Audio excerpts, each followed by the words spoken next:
नमस्कार दोस्तों, स्टडी पाठशाला में आपका स्वागत है। आज हम लोग कुछ महत्वपूर्ण करंट अफेयर्स प्रश्नोत्तर के रूप में देखेंगे।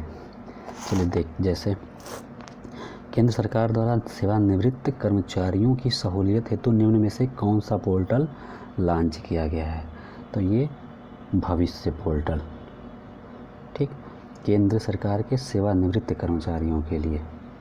चलिए दूसरा, सी विजिल ऐप निम्न में से किस आयोग द्वारा लॉन्च किया गया है? सी विजिल ऐप, तो ये चुनाव आयोग द्वारा, ठीक।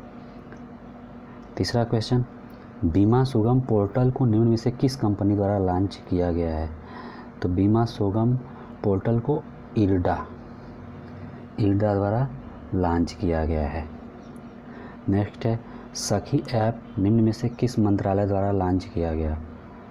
सखी ऐप ये सूक्ष्म लघु एवं मध्यम उद्यम मंत्रालय द्वारा। ये ध्यान रहे कि सखी ऐप महिला मंत्रालय से संबंधित आ जाएगा, तो हम लोग इसलिए ये ध्यान, सूक्ष्म लघु एवं मध्यम उद्यम मंत्रालय महिला विकास से संबंधित है, लेकिन ये सूक्ष्म लघु एवं मध्यम उद्यम मंत्रालय द्वारा। नेक्स्ट, पीएम सूरज पोर्टल निम्न में से किस मंत्रालय द्वारा क्रियान्वित किया गया है? तो ये हो जाएगा पीएम सूरज पोर्टल सामाजिक न्याय एवं अधिकारिता मंत्रालय द्वारा। नेक्स्ट है, भारत का प्रथम contact lens payment farewell app निम्न में से कौन सा है? इंडस पेवियर, पेटीएम, भारत पे, गूगल पे। इसका हो जाएगा इंडस पेवियर। नेक्स्ट है, गोदाम में लॉजिस्टिक व्यवस्था को सुदृढ़ करने एवं किसानों को उनके उत्पाद का उचित मूल्य प्रदान करने हेतु निम्न से किस प्लेटफार्म को लॉन्च किया गया है? लॉजिस्टिक व्यवस्था किसानों को उनके, ये इम्पॉर्टेंट हो सकता है, उचित मूल्य प्रदान करने के लिए, ठीक। तो ये हो जाएगा ई किसान उपज निधि प्लेटफार्म। ध्यान रखें, ई किसान उपज निधि प्लेटफार्म, ठीक। नेक्स्ट है, निम्न में से किस प्लेटफार्मों पर छात्रों और सीखने वालों के लिए बहुभाषी पाठ्य सामग्री और एआई इनबिल्ट चैटबॉट उपलब्ध है? छात्रों को सीखने के लिए, तो ये हम लोगों के छात्रों से जीवन जुड़ी चीज़ें हैं, तो ये याद रहनी चाहिए, स्वयं प्लस प्लेटफार्म। नेक्स्ट है, प्रेस सेवा पोर्टल निम्न में से किसके द्वारा प्रारंभ किया गया? प्रेस सेवा पोर्टल, तो ये press registrar general of India द्वारा, तो इसका ऑप्शन बी हो जाएगा, ठीक।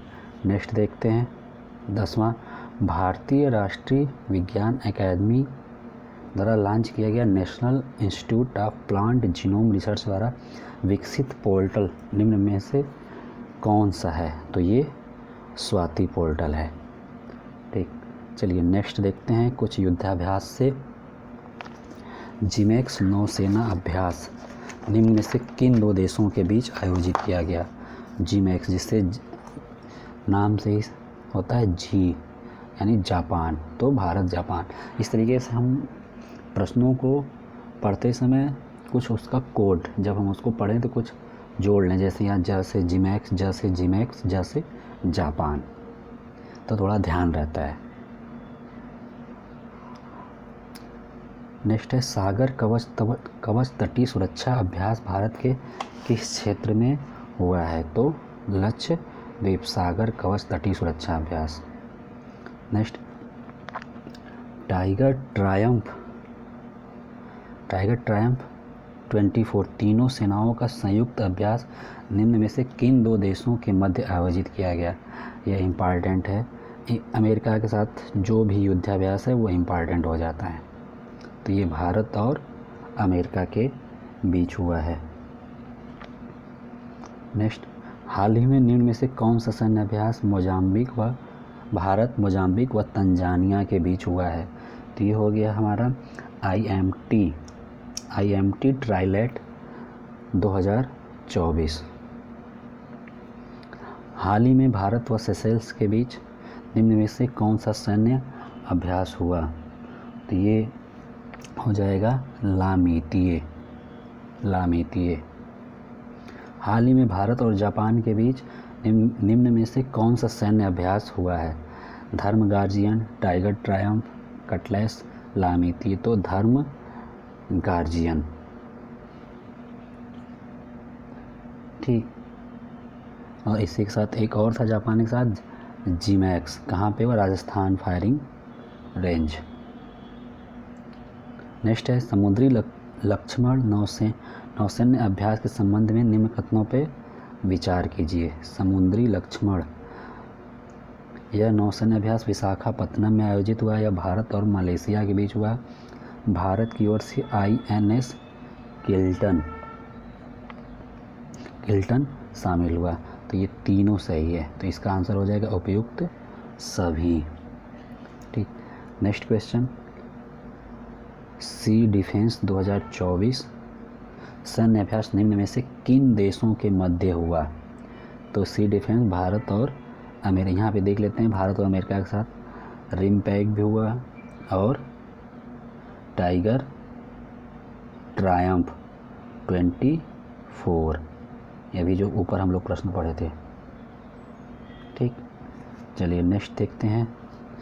हाल ही में तीनों सेनाओं का संयुक्त अभ्यास भारत शक्ति अभ्यास निम्न में से कहाँ आयोजित किया गया? तो ये पोखरण में आयोजित किया गया। ठीक, चलिए आगे बढ़ते हैं, नेक्स्ट क्वेश्चन देखते हैं। रुद्रम द्वितीय मिसाइल का सफलतापूर्वक परीक्षण निम्नलिखित से किस संगठन द्वारा किया गया? रुद्रम द्वितीय का DRDO द्वारा रुद्रम द्वितीय मिसाइल का सफलतापूर्वक परीक्षण DRDO द्वारा किया गया। नेक्स्ट है रुद्रम द्वितीय मिसाइल के संबंध में निम्न में से कौन सा कथन सत्य है? रुद्रम द्वितीय मिसाइल का परीक्षण उड़ीसा के तट पर किया गया। बी है, यह मिसाइल सतह से हवा में मार करने वाली है, गलत। यह मिसाइल हवा से सतह में मार करने वाली, गलत है।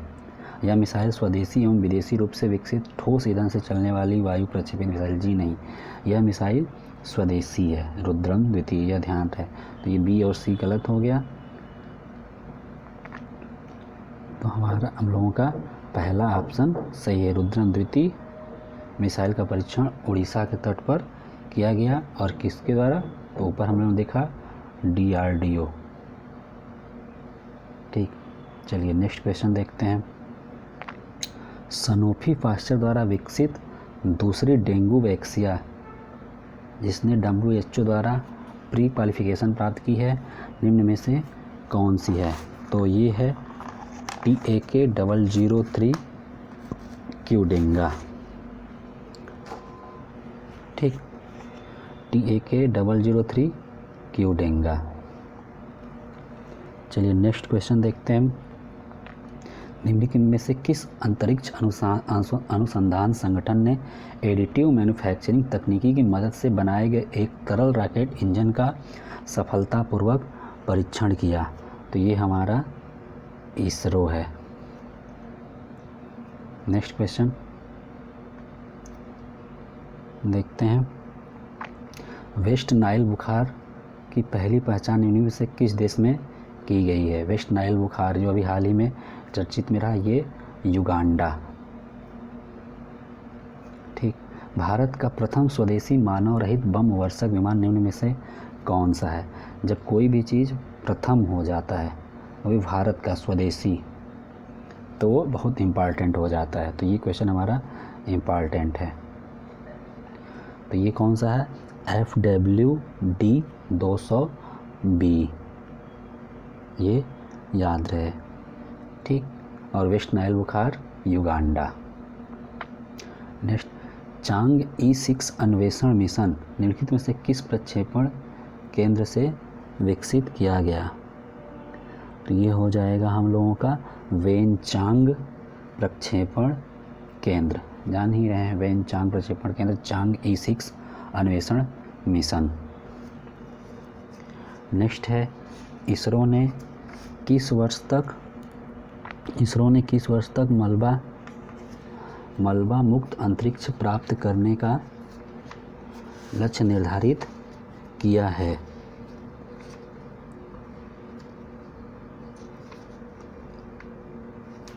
ये हो जाएगा हम लोगों का उत्तर 2030। ये भी एक इम्पॉर्टेंट क्वेश्चन होता है क्योंकि मलबा मुक्त अंतरिक्ष, आठवां क्वेश्चन का 2030 इसरो ने किस वर्ष, ठीक।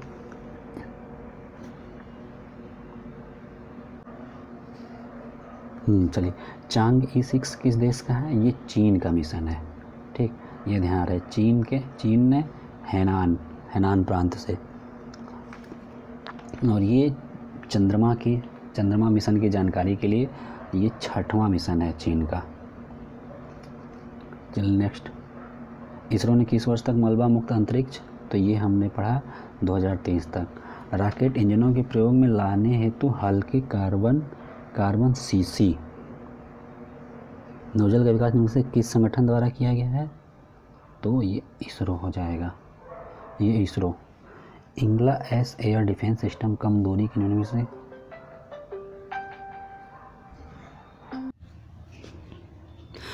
इंगला एस एयर डिफेंस सिस्टम निम्न में से किस देश द्वारा विकसित वायु रक्षा प्रणाली है? तो इंगला एस एयर डिफेंस रूस के द्वारा, ठीक। नेक्स्ट क्वेश्चन, निम्न में से कौन सा देश मेनिनजाइटिस के विरुद्ध 5-in-1 वैक्सीन बनाने वाला विश्व का पहला देश बन गया, ठीक। यहाँ पे भी पहला देश विश्व का नाइजीरिया। इम्पॉर्टेंट क्वेश्चन, भारत के किस IIT ने नैनो सेंसर मशीन का विकास किया है जो कि साइटोकाइंस का शीघ्र ही इस्तेमाल लगाने में सहायक है? तो ये IIT जोधपुर। साइटोकाइंस क्या होते हैं? प्रोटीन के एक समूह होते हैं जो कोशिकाओं के बीच संचार में सहायक होते हैं, ठीक।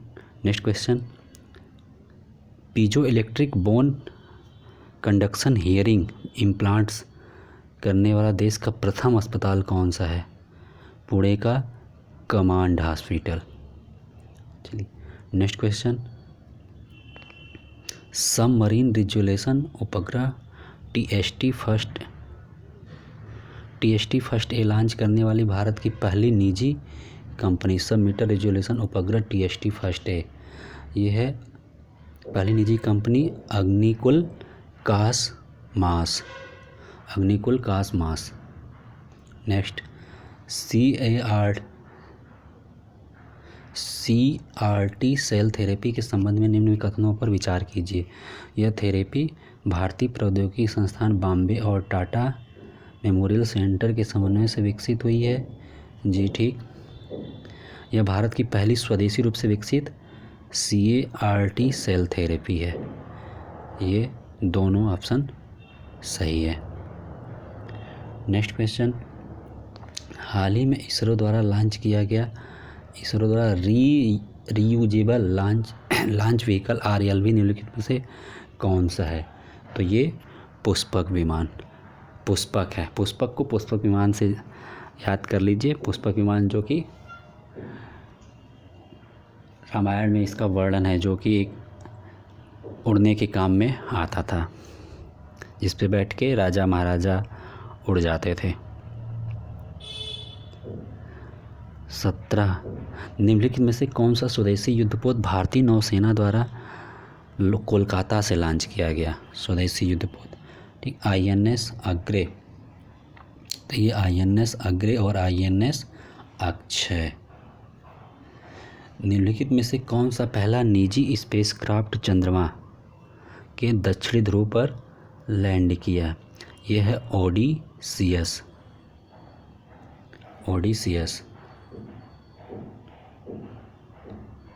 ये कहाँ की? अमेरिकी कंपनी इंट्यूटिव मशीन्स। चलिए नेक्स्ट है, TOI 715B के संबंध में निम्न कथनों पर विचार कीजिए। ये TOI B ग्रह खोज नासा द्वारा की गई है। इस ग्रह पर रहने योग्य क्षेत्र है। यह ग्रह प्रॉक्सिमा सेंटोरी तारे की परिक्रमा कर रहा है। तो इसका थर्ड वाला ऑप्शन गलत है, इसका पहला और दूसरा सही है, तो इसका केवल फर्स्ट और सेकेंड। चलिए नेक्स्ट देखते हैं खेल से संबंधित, वो भी विशेष रूप से इंडियन प्रीमियर लीग से। हाल ही में संपन्न हुई इंडियन प्रीमियर लीग की शुरुआत कब हुई थी? 2008 में। तो पहला इंडियन प्रीमियर लीग कब खेला गया था?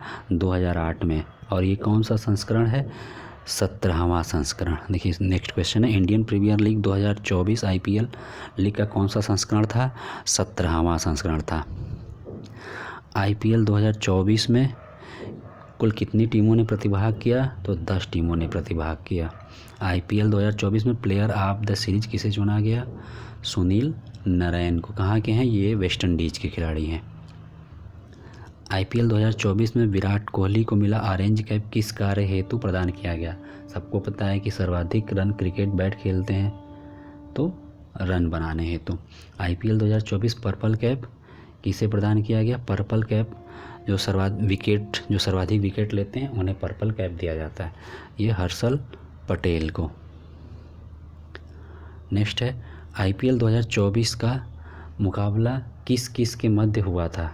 तो ये KKR और सनराइजर्स हैदराबाद के मध्य हुआ था। नेक्स्ट, IPL 2024 की विजेता टीम कौन सी रही? KKR। IPL 2024 का फाइनल 26 मई को किस शहर में खेला गया? ये चेन्नई के M चिदम्बरम स्टेडियम में।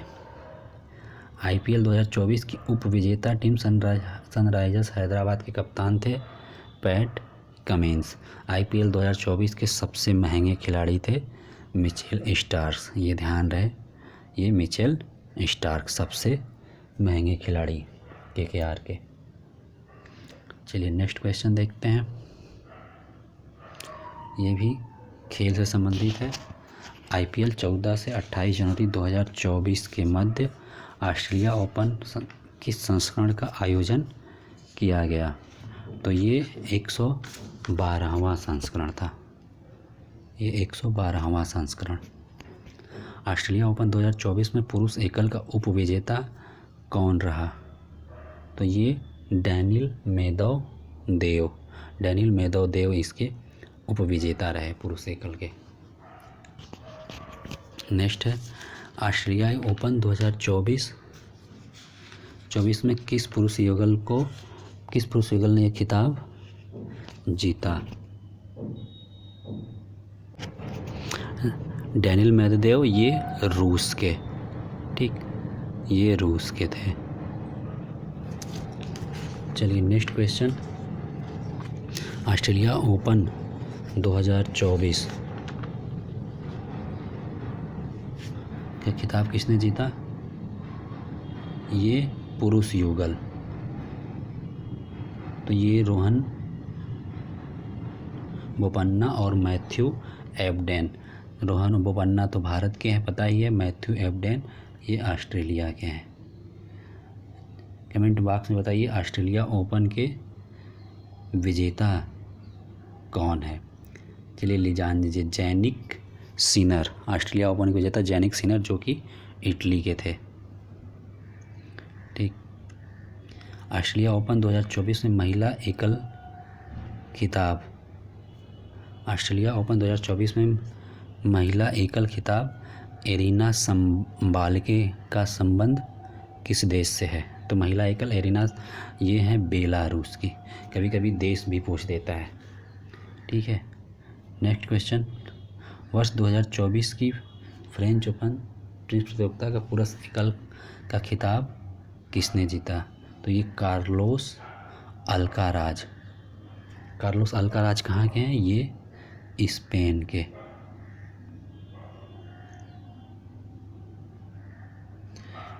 वर्ष 2024 फ्रेंच ओपन एकल टेनिस महिला उपविजेता का क्या नाम है?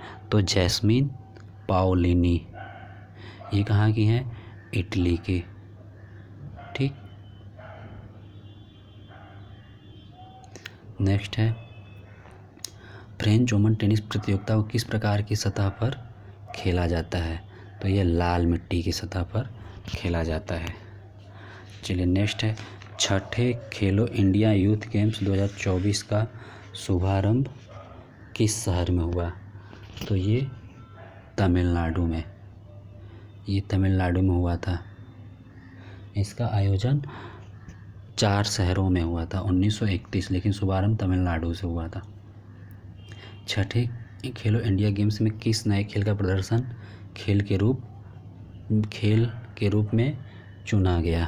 तो ये है सिलंबम, एक नया सिलंबम। ठीक, अब इसमें छठे खेलो इंडिया गेम्स में पहले स्थान पे महाराष्ट्र, जिसने टोटल 158 स्वर्ण पदक और 57 स्वर्ण पदक। दूसरे स्थान पे तमिलनाडु, जिसने 38 स्वर्ण पदक और 98 पदक। तीसरे स्थान पे हरियाणा, जिसने 35 और स्वर्ण पदक 103 टोटल, जबकि उत्तर प्रदेश ने 11 स्वर्ण पदक और 42 टोटल पदक प्राप्त किया था। ठीक है, तो ये छठे। और उत्तर प्रदेश किस स्थान पे रहा? उत्तर प्रदेश 7वें स्थान पे रहा, ये ध्यान रखिए। पहले स्थान पे महाराष्ट्र, दूसरे स्थान पे तमिलनाडु, तीसरे स्थान पर हरियाणा। यूपी खेलो इंडिया यूथ गेम्स में 7वें स्थान पे रहा। चलिए नेक्स्ट देखते हैं। निम्नलिखित में से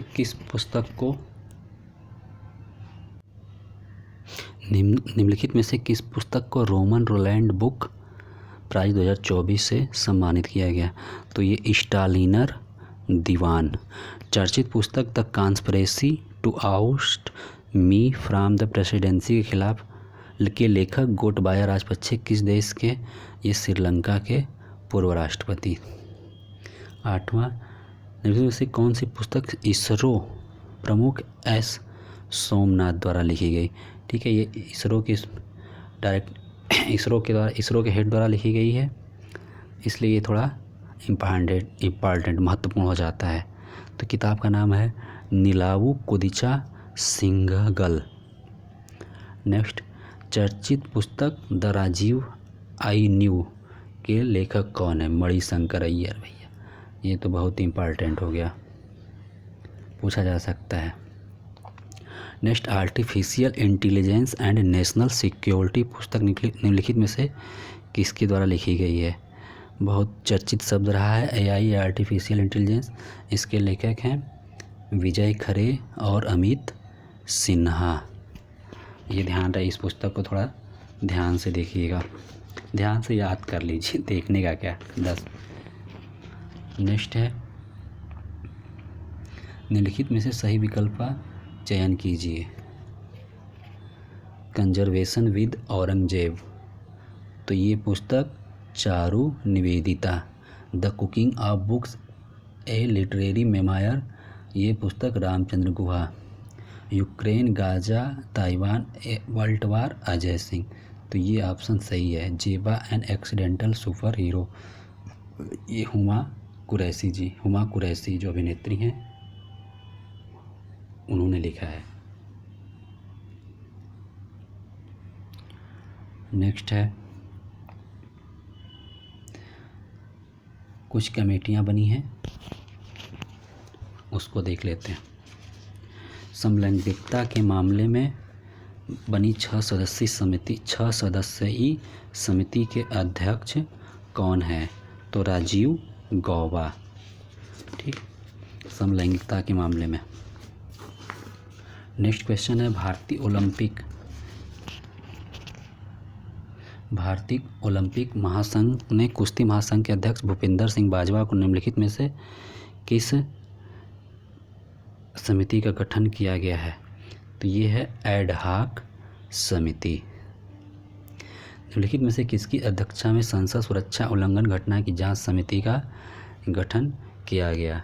तो ये इम्पोर्टेंट हो जाता है, अनीस दयाल सिंह की संसद सुरक्षा से संबंधित है।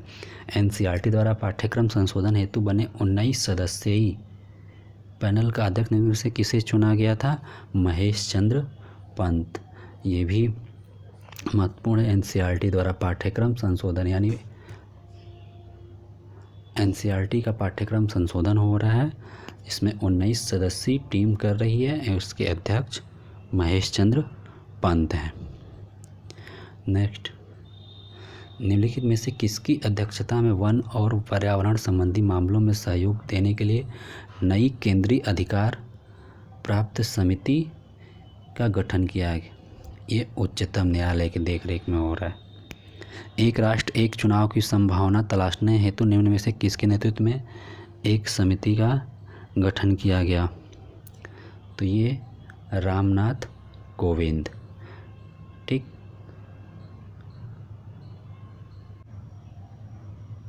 चलिए, इस समय एक राष्ट्र एक चुनाव की चर्चा जोर पे है, तो इसको थोड़ा देख लीजिएगा। नेक्स्ट है, डीजीसीए द्वारा लैंगिक समानता सुनिश्चित करने के लिए किसकी अध्यक्षता में 4 सदस्यीय पैनल का गठन किया गया? तो ये है सुरविता सक्सेना। नेक्स्ट, उच्चतम न्यायालय ने मणिपुर में राहत एवं पुनर्वास कार्यों के लिए की निगरानी के लिए किसकी अध्यक्षता में एक समिति का गठन किया था? न्यायमूर्ति गीता मित्तल। ठीक, जम्मू कश्मीर में रह रहे अवैध विदेशियों की जानकारी के लिए गठित समिति के अध्यक्ष निम्न में से कौन है?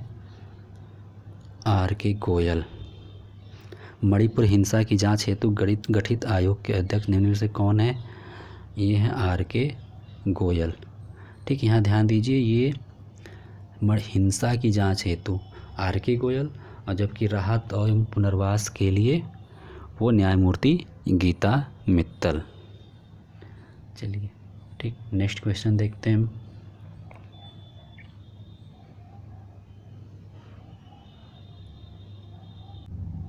संघाई सहयोग संगठन एक क्षेत्रीय संगठन है एवं इसके अंतर्गत विश्व जनसंख्या का 40% जनसंख्या सम्मिलित है।